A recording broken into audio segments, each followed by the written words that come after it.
Ya saben ustedes que en el encierro hay muchos elementos distintos, pero solamente dos protagonistas, el toro y el corredor. Por eso hoy nos hemos venido aquí, a la calle Estafeta, para ver a los corredores. Más o menos unos 2000 participan cada día en la carrera del encierro. Todos ellos corren en una misma dirección. Y lo que sí es importante es distinguir entre los que están en la calle y los que de verdad corren. No es lo mismo estar que correr. Y ahora vamos a darles las claves para cómo correr un encierro aquí en la calle Estafeta. Javier, sé que eso que he hecho no se debe hacer nunca.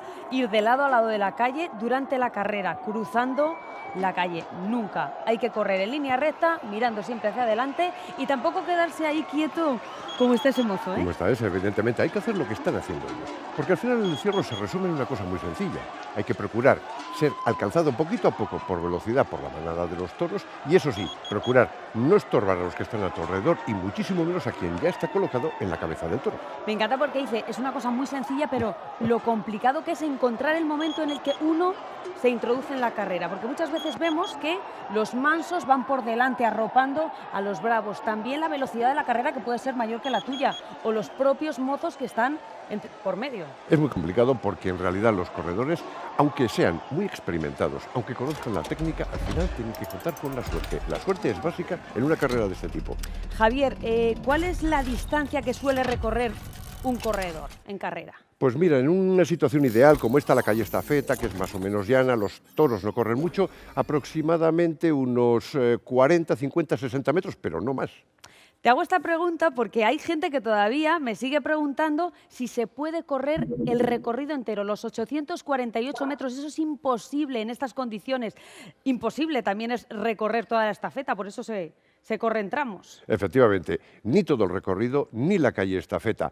Hay que pensar que el encierro no es una carrera de atletismo por una calle de un estadio. Es más bien una carrera de cross o una carrera de obstáculos en la que probablemente el mejor atleta del mundo, es decir, Usain Bolt, probablemente aquí fracasaría.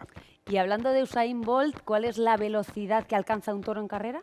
Pues mira, una velocidad aproximada de unos 32-33 kilómetros por hora, que viene a ser el sprint que desarrolla una persona joven y atlética y entrenada. ¿Y la potencia que tiene en su cabeza un toro de lidia? Pues sí, la musculatura del cuello de un toro le permite levantar nada menos que unos 1000 kilos de peso.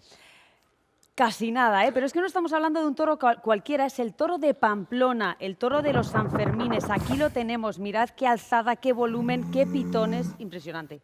Desde luego, una preciosidad. Y por lo que tú has dicho, la tentación es ir a tocarlo. Jamás se debe tocar un toro y muchísimo menos se le debe citar para que cambie la dirección y muchísimo menos darle la vuelta.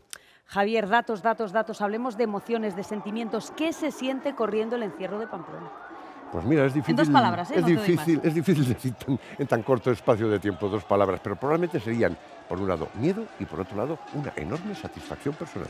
¿Serán las mismas sensaciones que siente el corredor que se encuentra junto a nuestro compañero José Carlos? Adelante.